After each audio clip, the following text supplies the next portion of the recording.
Welcome along. There are very serious questions about who Sir Keir Starmer really is. He's been nicknamed Sir Flip-Flop. He claims that he's changed his views because he decided to put country before party. Last night, he said this.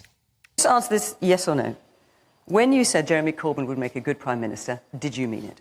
Look, he would be a better Prime Minister. Well, look what we got, Boris Johnson. A man who made massive promises, didn't keep them, and then had to leave Parliament in disgrace. But then today, he refused to double down on that. The choice at the last election, before the electorate, was not a good choice.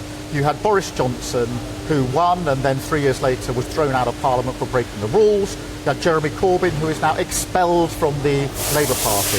That's why I have been so determined to change the Labour Party and to make sure that that changed Labour Party puts forward a credible manifesto for growth, so that at this election there will be a real choice between carrying on with the failure of the last 14 years or turning the page and rebuilding the country. OK, I mean, this could be a sign that Sir Keir is worried about losing the left of his party. It emerged that the local Labour Party leader in Corbyn's constituency was actually out campaigning for Jeremy Corbyn. But it could be seen as quite concerning. If Corbyn had beaten Boris, he'd have had to handle the COVID pandemic. How do we think he would have done with that? The Brexit deal needed to be finalised. Jeremy Corbyn was a lifelong Brexiteer, but miraculously became a Remainer after the referendum. How do you think he would have dealt with that? Putin invaded Ukraine. How do you reckon Corbyn would have done in that situation? And let's be honest, Jeremy Corbyn would have likely made Israel an enemy over Britain when it came to Gaza. Let's just have a little look at who else would have been involved in the Jeremy Corbyn government, shall we? We would have had Diane Abbott as Home Secretary, Emily Thornberry as Foreign Secretary and John McDonnell as Chancellor. Is it not a concern that the man who could be about to be our Prime Minister seems to think that that cabinet would have been better than the one that we had in 2019? What do we actually know about Sir Keir Starmer's views here? Let's get the thoughts of my panel this evening. Former BBC and ITV chief political correspondent John Sargent, former Apprentice star Joanna Jargio and political commentator Alex Armstrong. Alex, I'll start with you. I mean, when it comes to Sir Keir Starmer and Jeremy Corbyn, do we have any idea what he thinks? Is it not a worry that he genuinely might think that Jeremy Corbyn would have been a better Prime Minister than Boris Johnson? Well, he clearly does think that. He wouldn't have said it otherwise. Surely he thinks it. I think he must have realised, and his advisors must have said, after that little stint and the laughter that came from the audience, hey, look, you sound a bit silly. You're the bloke who endorsed Jeremy Corbyn for Prime Minister and backed his manifesto. I mean, Sir Flip-Flop is the perfect thing to say about him because he constantly changes his opinion with whatever the wind is on the day. I mean, he only changed his opinion on trans rights the other week when Tony Blair said it. So, you know, this is a bloke you can't trust, is it? Well, this is the issue, John, isn't it? It's trust when it comes to Sir Keir Starmer. He's built his whole thing about being Mr. Forensic. We don't really know where he stands on anything. He plays with the wind. No, this is, I'm afraid, it's where the clash, really, of the Westminster culture, which is about tribal loyalty, essentially. If you want to get anything done in Britain, you've got to combine at Westminster. The Tories have shown what happens if you don't do that. You get extreme chaos for a long period. So I think all Keir Starmer's instincts are to think we must pull together. And, of course, that means in party terms at Westminster, you pull behind your leader. There's another point, too. He must now increasingly feel he will be Prime Minister in 2 weeks' time. And what will he have to do then? He will have to call on a whole lot of people on the Labour side, some of whom will actually be against him. Yeah. And he's got to make sure that they say, look, right or wrong, go behind the leader. If you want to change another party, cross the floor of the House, have a by-election in your seat and so on.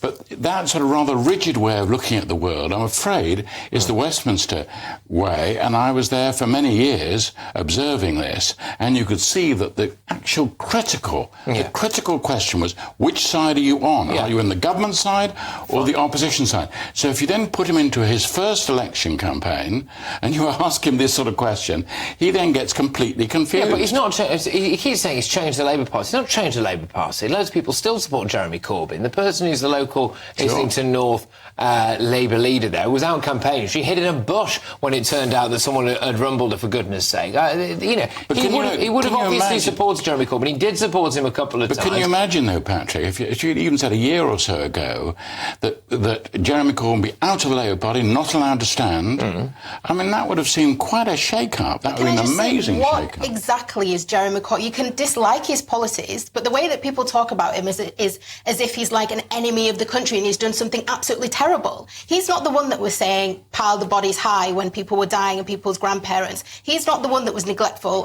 all the way through the COVID pandemic. He's not the one that has lied time and time and time again when it comes to his promises. Boris Johnson is the type of person who's actually had that record. So, this fantasy, and it almost seems as if the country is like stopped being granular and actually having evidence for why they hate Jeremy Corbyn. Come back to that. Would Jeremy Corbyn have dealt with some of those key flashpoints better than Boris Johnson? Absolutely. No, he absolutely wouldn't have. Come on, let's be honest. No, He's ideologically driven. So Jeremy Corbyn is not a pragmatist, let's be honest. He is driven by his ideology. So he would have had all these people around him telling him, oh, you better do it this is the socialist way to do it, Jeremy. And that's the difference. It's the reason why Jeremy Corbyn never got elected in the first place, because he is a socialist to the max, isn't he? But when it comes to the things that have actually affected the country and its population, the COVID pandemic, you can't tell me that Jeremy Corbyn would have been necking pints. But we won't know, right? No, we won't know. But what I will say about this, what I will say just on this,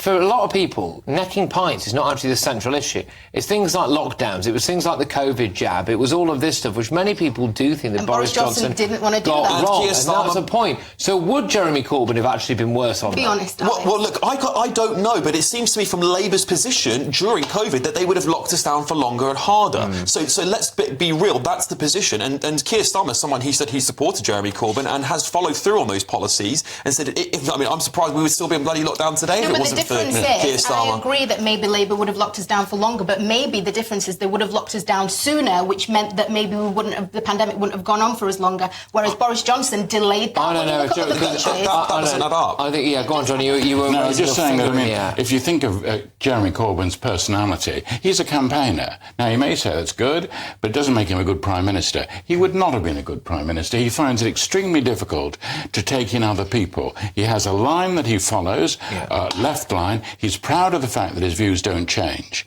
Now, for most people, if you're trying to run a government, you have to change. And when there's an epidemic that we had to suffer from, everyone had to just think, my goodness me, I mustn't have hard and fast views. This thing is changing so rapidly, we've got to adapt to it. Jeremy Corbyn is a man that loves to bow down to big institutions and socialist institutions like the WEF, for example, you know. The WHO would have had their grip on Britain, and any policy that came out, they would never be allowed to question the science. I do put it to you, Joanna, when it comes to Keir Starmer, he's changed his views on Brexit, he's changed his stance on Jeremy Corbyn, he's changed his definition of what a working person is. He's changed his definition of what a woman is. But he's just a liar, isn't he?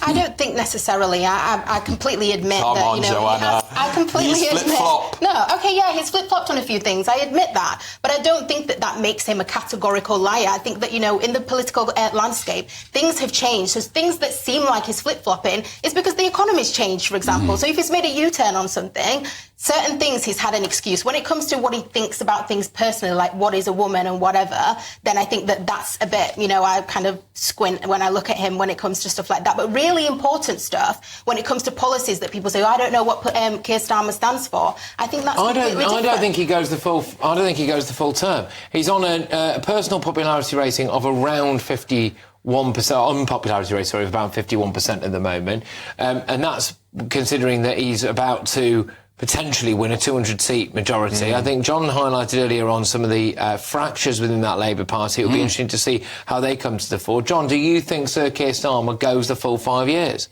Well, it's going to be very hard for him because, of course, yes, he gets in with an enormous majority, but the moment that happens, people think, oh, right, I don't need to support him. Let's object to this, let's object to that, let's form factions. And goodness me, we've seen it under the Conservatives. When you think of the majority they had, that within a few weeks ago they had a majority of 80, for goodness sake. But did they manage to mess all that up by arguing the whole time? Can I just say that Keir Starmer will last if he actually does bring the party together and if he doesn't badmouth Jeremy Corbyn? Because when you look at the US... No, but when you look at in the US, what I think that Biden has done really well is not kind of alienate people who are more at the left of the party. So he's kind of tried to bring other people with him, the Bernie Sanders type of camp, and that has worked for him. But whereas when you look at Hillary Clinton, even though she didn't win, when everything went wrong for her, she then started slating that side. So I think that he should learn from the parties that in the US and how that's worked out for them, because Biden's been able to get things over the line. Wander around completely naked in the White House. Party management, Joanna's absolutely right. Party management is going to be right there the moment he starts, from day one. But Joanna's just nailed it, right? The party's going to go more left, right? Let's be honest, this is a big charade at the moment. No, that's exactly what you said. They're going to have to appease the left. They're going to go further left. Just you watch. They're going to go further left. And what happens when they go further left is the public can go, no, we don't like this. And I'm telling you, I used to work for the Labour Party. Bear in mind, I know I'm not lefty anymore, but I used to work for the Labour Party, and all the sources say that Angela Rayner is scratching. I have, but I'm not a politician. And Angela Rayner is scratching on the doors. She will be scratching on the doors of number 10. Just you wait and see. She will be gunning for the top job within months. Yeah, but your views have changed. But it's a question of credibility and whether or not we can believe a single word that Keir Starmer says. The Guardian has seen internal Labour documents today confirmed by senior sources which scope radical changes to both capital gains and inheritance tax. They are going to be ramping up tax absolutely big time. And he sits there and he says, well, not on working people. Then he's changed his definition of what a working person is. But what happens to them if the market response is bad? What do they do then? We're back in the world of Liz Truss.